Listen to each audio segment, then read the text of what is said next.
ನಮಸ್ಕಾರ, ವನಶ್ರೀ ಚಾನಲ್ಗೆ ಸ್ವಾಗತ. ಹೊಸ ವಿಡಿಯೋ ತಂದಾಯಿತು. ಬನ್ನಿ ಇವತ್ತು ಪವಾಡ ಪುರುಷ ಸೀರಿಯಲ್ಲು ಹೇಗೆ ಮೂವ್ ಆಗುತ್ತೆ, ಏನು ಸ್ಟೋರಿ ನೋಡೋಣ. ಅದಕ್ಕಿಂತ ಮುಂಚೆ ನನ್ನ ವಿಡಿಯೋಕ್ಕೆ ಸಬ್ಸ್ಕ್ರೈಬ್ ಮಾಡ್ಕೊಳ್ಳಿ, ಹಾಗೆ ಒಂದು ಲೈಕ್ ಕೊಡಿ. ಬಾಲಾಜಿ ತುಂಬ ದುಃಖ ತೃಪ್ತನಾಗಿದ್ದಾನೆ. ಯಾಕೆ ಅಂತಂದರೆ ಬಾಳು ಮಾಮ ಕರೆಸಿ ಅವನಿಗೆ ಪನಿಷ್ಮೆಂಟ್ ಕೊಡೋಕ್ಕೆ ಅಂತೇಳ್ಬಿಟ್ಟು. ಏಕೆಂದರೆ ಅವ್ನು ಮಾಡಿರೋ ದ್ರೋಹ ಥರದ್ದು. ತಂಗಿ ಮನೆಗೆ ಹೋಗಿ ತಂಗಿ ಮನೆಗೆ ದ್ರೋಹ ಮಾಡಿ ಬಂದಿದ್ದಾನೆ ಅಂತ, ಅವ್ರದ್ದು ಒಡವೆ ದುಡ್ಡು ಎಲ್ಲ ಕದ್ದು ಬಂದಿದ್ದಾನೆ ಅಂತ. ಕದ್ದು ಬಂದು ಇಲ್ಲಿ ಚೆನ್ನಾಗಿ ಒಂದು ಹುಡುಗಿನ ಮದುವೆ ಆಗಿ ಆ ಹೆಂಗಸಿನ ಜೊತೆನೇ ಇದ್ದಾನೆ ಅಂತ ಬಾಳು ಮಾಮಂಗೆ ಗೊತ್ತಾಗಿದೆ. ಅದಕ್ಕೆ ಬಾಳು ಮಾಮಂಗೆ ತುಂಬ ಕೋಪ ಬಂದು ಬಾಳು ಮಾಮ ಅವ್ರನ್ನ ಕರೆಸಿ ಅವನಿಗೆ ಬುದ್ಧಿ ಹೇಳಬೇಕು ಅಂತ. ಅವನ ಹೆಂಡ್ತಿ, ಬಾಲಾಜಿ ಹೆಂಡ್ತಿ ಕೂಡ ದೂರ ಹೊತ್ಕೊಂಡು ಬಂದಿದ್ದಾಳೆ. ಮತ್ತು ನಮಗಿಷ್ಟು ವರ್ಷ ಆದರೂ ಒಂದು ಮಗು ಸಂತಾನ ಇಲ್ಲ, ನಾವೇನು ದ್ರೋಹ ಮಾಡಿದ್ದೀನಿ, ನಾನೇನು ಅನ್ಯಾಯ ಮಾಡಿದ್ದೀನಿ, ಇವ್ರನ್ನ ಮದುವೆ ಆಗಿದ್ದೇ ತಪ್ಪ, ಯಾಕೆ ನನಗೆ ಮಕ್ಕಳು ಮರಿ ಆಗಿಲ್ಲ ಅಂತ ಕೇಳಕ್ಕೆ ಬಂದಿದ್ದಾಳೆ. ಅದಕ್ಕೆ ಬಾಳು ಮಾಮ ಹೇಳ್ತಿದ್ದಾನೆ, ಅವ್ನು ಮಾಡಿದ ದ್ರೋಹ ಅವನ ಕರ್ಮ, ಅದಕ್ಕೆ ಅವನಿಗೆ ಮಕ್ಕಳಾಗ್ತಿಲ್ಲ ಅಂಥೇಳಿ. ಈ ಕಡೆ ಅಜ್ಜಿ ತಾತ ಅತ್ತೆ ಮಾವ ಅವರು ಕೂಡ ತೊಂದರೆ ಪಡ್ತಾಯಿದ್ದಾರೆ. ಒಂದು ಹೊತ್ತಿನ ಊಟಕ್ಕೂ ಗತಿ ಇಲ್ಲದಂಗೆ ಕಷ್ಟಪಡ್ತಿದ್ದಾರೆ. ಆದರೆ ಮಗಳ ಮನೆಗೆ ದ್ರೋಹ ಬಗ್ದಿರೋ ವಿಷಯ ಅವ್ರಿಗೆ ಗೊತ್ತೇ ಇಲ್ಲ.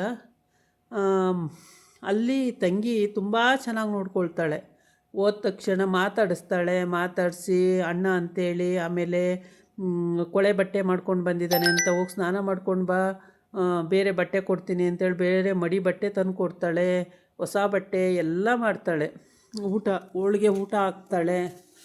ಇರೋ ಅಷ್ಟು ದಿನವೂ ತುಂಬ ಚೆನ್ನಾಗಿ ನೋಡ್ಕೊಳ್ತಾಳೆ. ಅಷ್ಟೆಲ್ಲ ನೋಡಿಕೊಂಡು ಅವನಿಗೆ ಸ್ವಲ್ಪನೂ ಕೃತಜ್ಞತೆಯೇ ಇಲ್ಲ. ಅದು ಯಾರ್ದೋ ಮನೆಯಲ್ಲಿ ಕಳ್ತನ ಆಗಿ ಈ ಥರ ಆಗಿದೆ ಅನ್ನೋದು ಗೊತ್ತಾದ ತಕ್ಷಣ ನಾನು ಯಾಕೆ ಹಂಗೆ ಮಾಡಬಾರ್ದು ಅಂತ ಇವನ ಮೈಂಡಲ್ಲೂ ಕೂಡ ಬಂದಿದ್ದುಂಟು. ಹಾಗಾಗಿ ಇವನು ಎಲ್ಲನೂ ಕದ್ದು ಸೂರೆ ಮಾಡ್ಕೊಂಡು ಬರ್ತಾನೆ ಅಂತ ಕಾಣುತ್ತೆ. ಅದು ಕೂಡ ಮುಂದಿನ ಎಪಿಸೋಡಲ್ಲಿ ಬರ್ಬೋದು. ಅವಳ ಮಾವ ಕೂಡ ತುಂಬ ಒಳ್ಳೆಯ ಜನ. ತಂಗಿ ಮಾವ ಕೂಡ ತುಂಬ ಒಳ್ಳೆಯ ಜನ.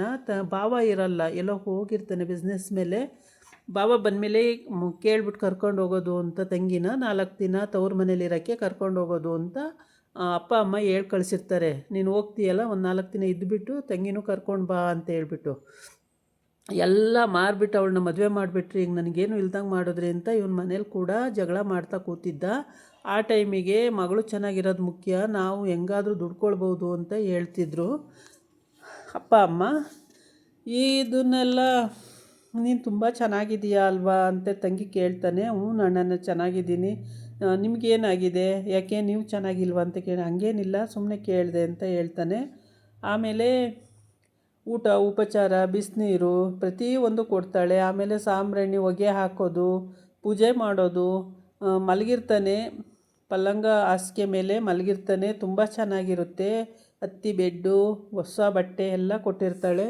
ಮಲಗಿರ್ತಾನೆ, ಒಳ್ಳೆ ನಿದ್ದೆ ಬರುತ್ತೆ. ತುಂಬ ಚೆನ್ನಾಗಿ ನಿದ್ದೆ ಮಾಡ್ತಾನೆ. ತುಂಬ ಚೆನ್ನಾಗಿ ನಿದ್ದೆ ಮಾಡಿ ಎಲ್ಲ ಮಾಡಿ ಅವಳು ಪಾಪ ಅಷ್ಟು ಚೆನ್ನಾಗಿ ನೋಡ್ಕೊಂಡು ಕಳಿಸಿದ್ರು ಇವನು ದ್ರೋಹ ಬಗ್ದು ಬಂದಿದ್ದಾನೆ.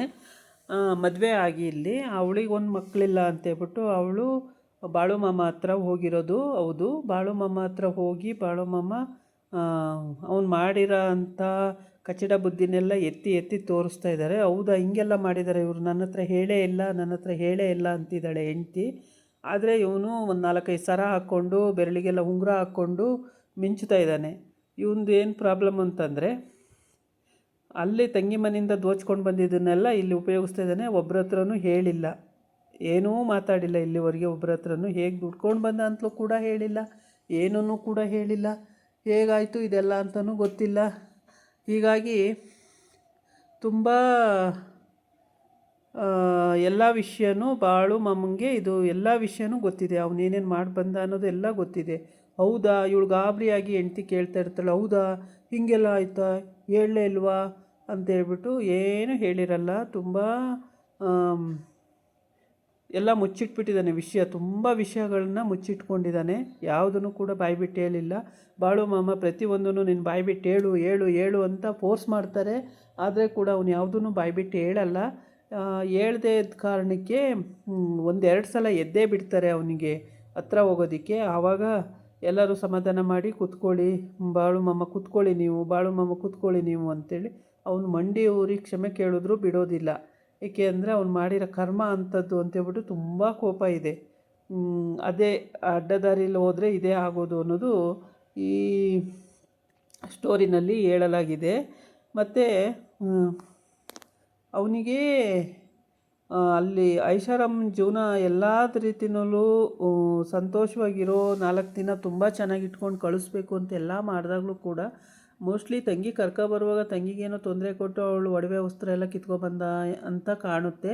ಏನೋ ಒಂದು ಮಾಡಿರ್ತಾನೆ. ಇದೆಲ್ಲ ಕೂಡ ಬಾಳುಮಮ್ಮಂಗೆ ಗೊತ್ತಾಗಿದೆ. ಬಾಳುಮಮ್ಮ ತುಂಬ ಬೇಜಾರು ಮಾಡ್ಕೊಂಡಿದ್ದಾರೆ. ಪಾಪ ಅವ್ರ ಮಾವನೂ ಕೂಡ ತುಂಬ ಒಳ್ಳೆಯ ಜನನೇ.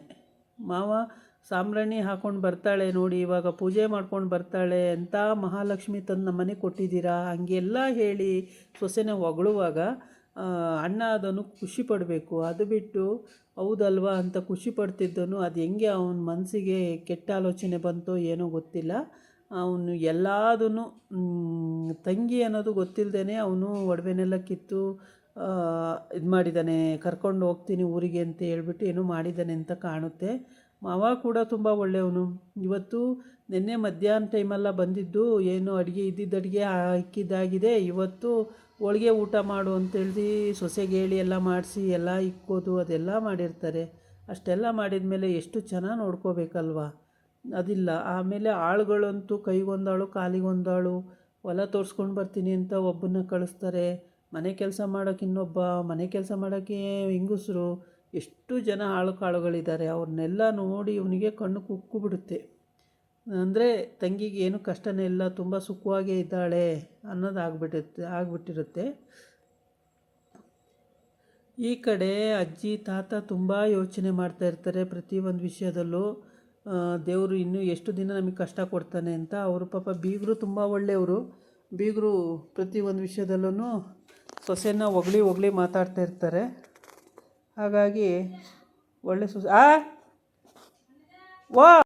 ಅಷ್ಟು ಒಳ್ಳೆ ಜನ ಆಗಿರ್ತಾರೆ. ಆದರೆ ಅವನು ಮಾಡಿದಂಥ ಕೆಲಸ ಭಾಳ ಕೆಟ್ಟ ಕೆಲಸ ಮಾಡಿ ವಾಪಸ್ ಬಂದಿರ್ತಾನೆ. ಬಂದು ಇಲ್ಲಿ ಮದುವೆ ಆಗಿ ತುಂಬಾ ಗ್ರ್ಯಾಂಡಾಗಿ ಬದುಕ್ತಾ ಇರ್ತಾನೆ. ಅದು ಮಾತ್ರ ಬಾಳುಮಮ್ಮಂಗೆ ಮಾತ್ರ ಗೊತ್ತಿರುತ್ತೆ, ಬೇರೆ ಯಾರಿಗೂ ಈ ವಿಷಯ ಗೊತ್ತೇ ಆಗೋದಿಲ್ಲ. ಇವನು ಕಳ್ಳನ ಥರ ನೋಡೋದಕ್ಕೆ ಅವ್ರಿಗೆ ಸಿಟ್ಟು ಬರುತ್ತೆ. ಬಾಳುಂಗೆ ಸಿಟ್ಟು ಬಂದು ಕರೆಕ್ಟಾಗಿ ಒಪ್ಕೊಂತೀಯ ಇಲ್ವಾ ಅಂತೇಳಿ ಬೈತಾನೆ ಇರ್ತಾರೆ. ಆದರೆ ಅವನು ನಿಮಗೆ ಗೊತ್ತಲ್ಲ ಬಾಳುಮಮ್ಮ, ನಿಮಗೆ ಗೊತ್ತಲ್ಲ, ನನಗೆ ಗೊತ್ತಾದರೆ ಜನಗಳಿಗೆ ಗೊತ್ತಾಗಬೇಕಲ್ಲ, ಹೇಳು ಬಾಯ್ಬಿಟ್ಟು ಅಂತ ಹೇಳ್ತಾನೆ ಇರ್ತಾನೆ.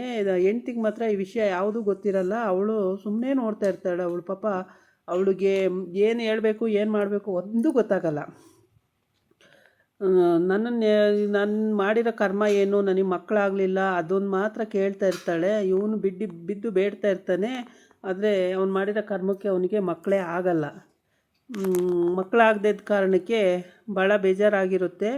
ಅದಕ್ಕೆ ಅವನು ಅದು ಬಾಳುಮಮ್ಮನ ಹತ್ರ ಕೇಳೋದಕ್ಕೆ ಬಂದಿದ್ದಾನೆ. ಬಾಳುಮಮ್ಮ ಇನ್ನೂ ಏನೂ ಹೇಳಿಲ್ಲ, ಮಕ್ಕಳಾಗ್ತವೋ ಬಿಡ್ತವೋ ಅಂತ ಏನೂ ಹೇಳಿಲ್ಲ. ಆದರೆ ಬೈತಾ ಇದ್ದಾರೆ ಅಷ್ಟೇ.